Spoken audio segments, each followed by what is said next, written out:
ورن توتي غشان څه کار دی ولې خیر څه قالت رشتي خبره کړې وه نو ما چې څه واده وکړم خان چا څه دا مخامخ هلک دا د کوم ځای دا خو زه کله نه کوم څه زه خو ما ته اوسه پورې ما سنجل اوسه پورې ما سنجلېږي ما غږ هم نه راکوي زما د خوله ماته چې کومه لکه د ګلزه یا د شته کومه یا نه کومه خو سي دنیا کې بس خلک اختر مرکه راغلی بس اوس به ځم نه ته دا ګیاګانې کې چې ته دې لیدلی که نه ګیاګانې کومه خو د چا خلاصې نه وردم نه نو دوی ویل چې زما سره زموږ په پټي کې هر وخت ګیا له غنو له راځي نه د چا په ټول نه زه چې زنانه وي زه خو ته پالده کوم زه خو ته پالده کوم نو خپله دې راته تلیفون کړه اوس دې راته دې وړ څه خبرې وکړې او زه د پلانر پټه راغلم ما چې دلته رشته وکړم بیا ما ته موقع نه میلاوېږي نه زه رشتې په سازم الله چې رشتې په سازم خو بیا چې شرمومه دې دا کومه خبره ده زه صرف ستا سره رشته کوم زما خوښ دي اوس دا کښېنه خواران وخوره چې بیا د بل چا سره واده نه کوم که ابو خواته څه خبره سپینه که کښېنه اوسه که نه خبره ته کښېنه که نه د بل چا خبره نه کوي نه دې چا سره یو الله ته مواده ده چې الله به جنت راکړي روپیو لیوني دا شنه کې لیوني دا شنه کې بیا دې ما له خانه 100 روپۍ راکړي زه کور ته ټکټ بیا ځم زه بیا نور څه کوم دلته ما مزبې روپۍ ورکړه چې ځي 100 روپۍ له ورکړه بیا دې 100 روپۍ راکړي زه تاله روپۍ در کوم که نه راشه بنیره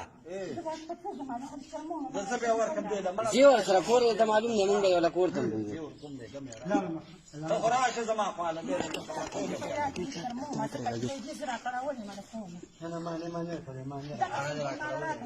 زه به روپۍ درکړم زه ته راغلی بنیره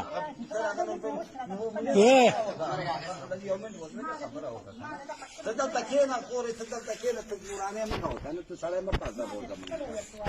واده کومه بل چا سره وکړه د هغې سره چې واده نه کوي څه چل پس کولو منیره بل چا سره دې وشي واده ورته ووایه بل چا سره نه زه واده شوم زه د واده والا نه یم قصه ورته خپله وکړه که نه نو خپله قصه ورته وکړه کښېنه اوسه زه د واده والا نه یم واده خلک روغ ولا کوي لیونونه څونه کوي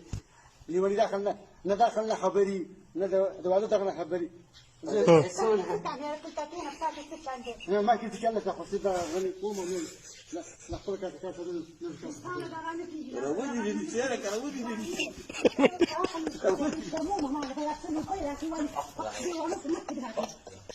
يلا فتما بعد فايدة يلا يلا فتما